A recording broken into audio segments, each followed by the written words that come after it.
उन फैसलों में ना कोई इंसाफ है, ना कोई कानून है, ना उसके तकाजे पूरे हुए हैं। उनमें तासुब है, ज़ाती अनाद है, पसंद नापसंद है, कॉन्फ्लिक्ट ऑफ इंटरेस्ट है। आप भाषण देते हैं अदालत में बैठकर, हमने आपके कई केसेस सुने हैं कि आप बड़े असूलों की बात करते हैं। असूल ये बनता था कि जब आपने बल्ला हमसे छीना, हमसे स्पेशल सीट के मुकदमे में आप हमारी मुखालफत में थे, आज फिर आपने फैसला हमारे खिलाफ किया। असूल ये बनता है आप उस बेंच का हिस्सा ना होते। आज आप मुल्क को किस तरफ लेकर जा रहे हैं, कहाँ आप आइन और कानून के मुताबिक फ़ैसले कर रहे हैं। हम आप पे अदम एतमाद करते हैं। पूरी कौम का बच्चा बच्चा जानता है कि काजी साहब इमरान खान तहरीक इंसाफ को ख़त्म करने के दर पे हैं, लेकिन अल्लाह अल हक का हर जगह पर फैसला हक का होता है, सच का होता है। खुदारा आप आज हैं, कल चले जाएंगे। आज की इस प्रेस कॉन्फ्रेंस में हम मुतालबा करते हैं कि हुकूमत नए आने वाले चीफ जस्टिस का नोटिफिकेशन करे, और अगर कोई इस तरह से 2/3 बनाने के बाद कोई एक्सटेंशन किसी की गई तो हम उसकी मज़ामत करेंगे, मुहासबा करेंगे, पूरे ज़ोर से उसको रोकेंगे। और साथ ही आखिरी बात, हमारे हाजी इम्तियाज़ MNA साहब, जिनका जुमे वाले दिन 9 तारीख के इजलास के लिए स्पीकर ने प्रोटेक्शन ऑर्डर जारी किया, उनको असम्बली में इजलास के लिए हुकूमत ने पेश नहीं किया।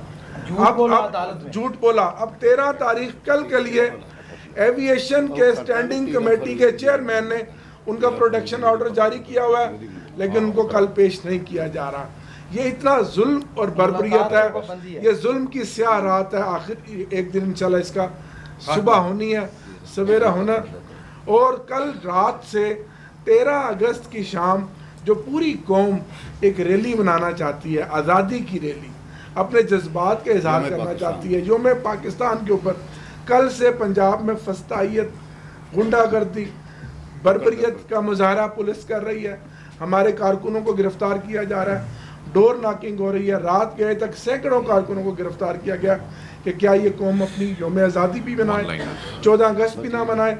मैं यहाँ पर ख़ास तौर पर अपने भाई बिलाल इजाज़ साहब को, अपने MNAs और MPs को खराज तहसीन भी पेश करता हूँ, और इनको ये इस चीज़ का इजहार करता हूँ कि हम सब पूरी पार्लिमानी पार्टी तहरीक इंसाफ आपके साथ है, और इंशाल्लाह आपको इंसाफ मिलेगा।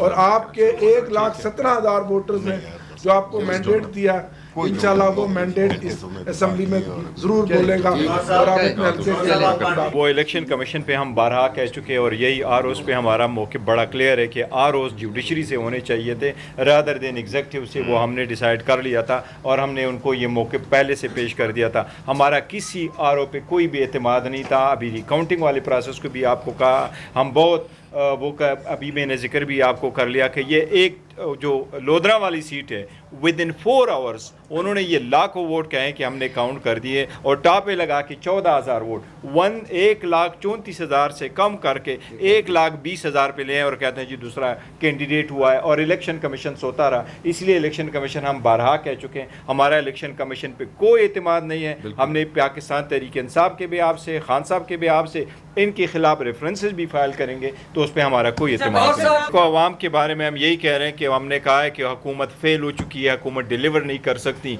ये हुकूमत अपने केसेस ख़त्म कराने में लगी हुई, ये आवाम को कोई रिलीफ नहीं दे सकती। जहाँ तक जजेस है, हमने जजेस को हादिब तनकीद नहीं बनाया, हमने एक मौक़िफ़ रखा हुआ, और वो ये कि इस डिसीजन से हमें मायूसी हुई, और हम यही कह रहे हैं कि सुप्रीम कोर्ट के चाहिए था इसको लार्जर कैनवस में देखते कि बैकर और सुप्रीम कोर्ट की जजमेंट अगर आप उठा लें उसमें सारे फैक्ट्स का तस्करा नहीं हुआ है, इसलिए हमने किसी जजेस पे नहीं किया। हम ये कह रहे हैं कि अगर आप ओवरऑल देखते हैं तो हमारे इन MNAs ने तो पिटीशन नहीं फाइल करनी, अब तो टाइम बार्ड हो गया, ये तो पिटीशन फाइल नहीं कर सकते। सुप्रीम कोर्ट का तरीक़ाकार यही रहा है कि जो ट्राइब्यूनल जा चुके हों, सुप्रीम कोर्ट सबसीक्वेंट इवेंट्स को अकाउंट फॉर करती हैं, और ऐसे क्लोज केसेस को रीओपन नहीं करती, डायरेक्शन दे दी थी ट्राइब्यूनल को कि रिकाउंटिंग का पहले फैसला आप कर लें। हमने ये किया था कि इस पर हमने असम्बली में बात की थी, और परसों जो हमारे अलायंस का हुआ था, हमने ये मौके पर रख लिया था कि देखो ये सब कुछ हो जाता है और ये एक परसेप्शन यही है कि आप 2/3 मेजॉरिटी हासिल कर रहे हैं, आप एक्सटेंशन देना चाहते हैं, आप 2/3 majority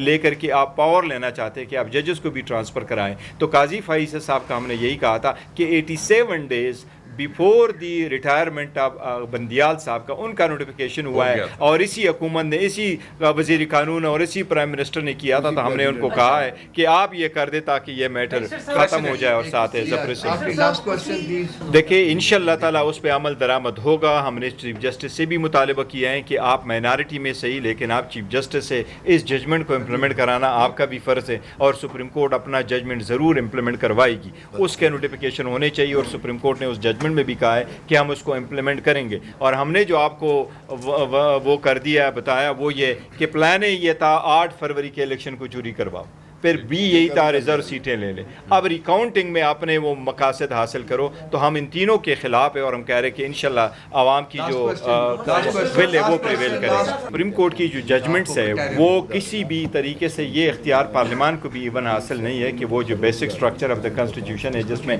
independence of the judiciary है वो चेंज हो। ये इंडिपेंडेंस ऑफ जुडिशरी पे बड़ा असर करता है अगर आप जजेस को एक्सटेंशन दे दे और उसकी जो मुद्दत मुलाजिमत है उसमें आप तफसील करो। पहले दिन से ये वाज़ेह है कि जज साहिबान सुप्रीम कोर्ट के 65 पे ही रिटायर होते हैं। हम इसके ख़िलाफ़ है कि आप एक्सटेंशन ना दें। वकला मूवमेंट ने भी अनाउंस किया है कि हम इसके मुखालिफ हैं और ये नहीं होना चाहिए और हम भी यही